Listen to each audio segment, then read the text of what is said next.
Assalamualaikum warahmatullahi wabarakatuh. Selamat pagi, salam sejahtera untuk semua. Yang terhormat, Dr. Cynthia Nurika Irma, Magister Pendidikan, selaku pengampu mata kuliah Etika dan Profesi Kependidikan. Sebelumnya, perkenalkan terlebih dahulu, nama saya Yaira Bilqis Hairani, mahasiswa program studi Pendidikan Bahasa Indonesia semester 2. Tujuan saya membuat video ini untuk memenuhi tugas UAS mata kuliah Etika dan Profesi Kependidikan.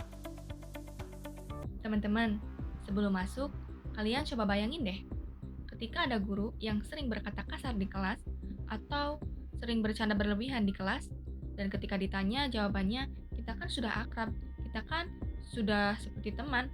Nah, itu bukan cuma soal keakraban, itu termasuk ke etika profesi. Hari ini kita akan bedah, kenapa sih hal sekecil itu dapat merusak kepercayaan siswanya kepada guru dan bahkan orang tua. Sebelum kita membahas suatu permasalahan atau studi kasus, mari kita membahas pengertian etika profesi kependidikan. Etika profesi kependidikan merupakan landasan moral yang mengarahkan guru dalam menjalankan tugas dan tanggung jawabnya secara profesional. Artinya, etika profesi kependidikan di sini itu sebagai landasan moral yang mengarahkan guru agar bekerja secara profesional. Guru tidak hanya berperan sebagai pengajar, tetapi juga sebagai pendidik, pembimbing, dan teladan bagi peserta didik dalam proses pembentukannya. Artinya, seorang guru tidak hanya mengajarkan materi, tetapi seorang guru juga harus bisa membimbing, mendidik, dan menjadi teladan yang baik bagi siswanya. Sebagai contoh, seorang guru harus bisa menjadi pendidik dan membimbing, yaitu guru harus selalu sabar mengajarkan materinya kembali kepada siswanya yang belum mengerti tanpa beda-bedakan. Dan guru harus menjadi seorang yang teladan, yaitu guru harus berpakaian rapi, berkata sopan dan santun, dan datang tepat waktu ke kelas agar siswanya dapat meniru.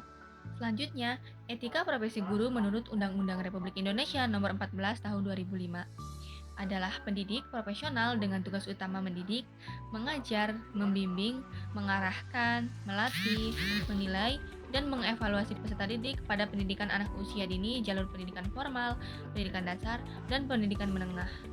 Dalam dunia pendidikan, istilah guru bukanlah hal yang asing. Menurut pandangan lama, guru adalah sosok manusia yang patut digugu dan ditiru. Digugu dalam arti segala ucapannya dapat dipercaya, ditiru berarti segala tindakannya harus dapat menjadi contoh atau teladan bagi masyarakat. Pada era digital seperti ini, makna digugu dan ditiru ini semakin luas. Karena seorang siswa tidak hanya melihat perilaku gurunya di dalam kelas, akan tetapi bisa juga mereka melihatnya di media sosial manapun. Yang artinya seorang guru harus bisa menjaga profesionalisasiannya di media sosial maupun secara langsung. Sekarang saya akan memperlihatkan video mengenai permasalahan yang berkaitan dengan etika dan profesi kependidikan. Saya mengambil studi kasus tersebut atau suatu permasalahan tersebut dari kisah nyata yang berada di media sosial, yaitu platform TikTok. Yuk kita simak.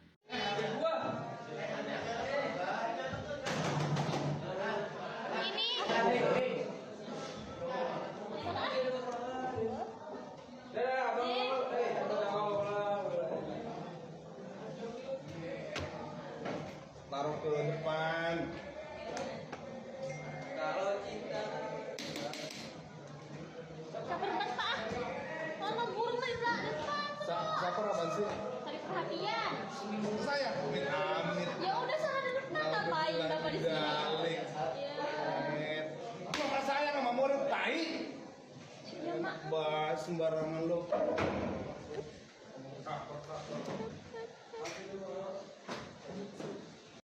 Setelah kita menyimak video tersebut, yuk kita bahas. Dalam video tersebut, seorang guru telah melakukan pelanggaran yang berkaitan dengan kekerasan verbal dan psikologis, di mana bisa kita lihat bahwa guru tersebut melontarkan kata-kata yang tidak pantas, kata-kata yang kasar, kotor, serta mempermalukan siswanya di depan teman-temannya. Itu seharusnya tidak dilakukan oleh seorang guru, karena guru harus menjadi teladan yang baik bagi siswanya. Poin yang kedua yaitu, seorang guru memiliki kewajiban untuk menghormati martabat peserta didik, menciptakan lingkungan belajar yang aman, serta mendidik dengan sikap santun dan profesional. Dalam video tersebut, seorang guru tidak menggunakan komunikasi yang baik kepada siswanya, serta tidak menghormati martabat peserta didik, karena kata-katanya yang mengintimidasi dan mempermalukan. Serta seorang guru juga harus menciptakan lingkungan belajar yang baik dan aman. Akan tetapi dalam video tersebut, seorang guru itu melontarkan kata-kata yang tidak pantas setelah siswanya menegurnya. Poin yang ketiga yaitu penyalahgunaan posisi atau wewenang. Perlakuan tidak adil terhadap peserta didik, kekerasan verbal maupun fisik, penyalahgunaan wewenang, serta kurangnya profesionalisme guru. Guru memang memiliki kuasa lebih daripada siswanya. Akan tetapi, jika kewenangan tersebut digunakan untuk memarahi atau menindas siswanya di depan umum secara berlebihan, itu sangat bertentangan dengan profesionalisme seorang pendidik. Setelah kita membahas permasalahan terkait video tersebut, mari kita membahas dampak yang mungkin akan terjadi pada siswa tersebut. Yang pertama, dampak emosional dan psikologis. Menurut saya, mungkin siswa tersebut nantinya akan merasa malu, takut, serta cemas berlebihan kalau masuk kelas. Apalagi kalau saat jam pelajaran guru tersebut. Dampak yang kedua yaitu dampak ke belajar. Artinya takut bertanya atau salah, jadi memilih diam di kelas. Yang sebelumnya memiliki motivasi tinggi untuk belajar, mungkin bisa jadi motivasi itu jadi turun setelah kejadian guru tersebut menghinanya atau mempermalukannya di depan kelas. Yang ketiga, dampak sosial. Kepercayaan ke guru dan ke sekolah menurun. Artinya yang seharusnya sekolah itu menjadi tempat kedua bagi siswa tersebut, sekarang menjadi tempat yang tidak nyaman dan tidak aman baginya karena telah mengalami suatu permasalahan tersebut. Yang terakhir ada dampak jangka panjangnya, yaitu pola pikirnya guru adalah sosok yang menakutkan.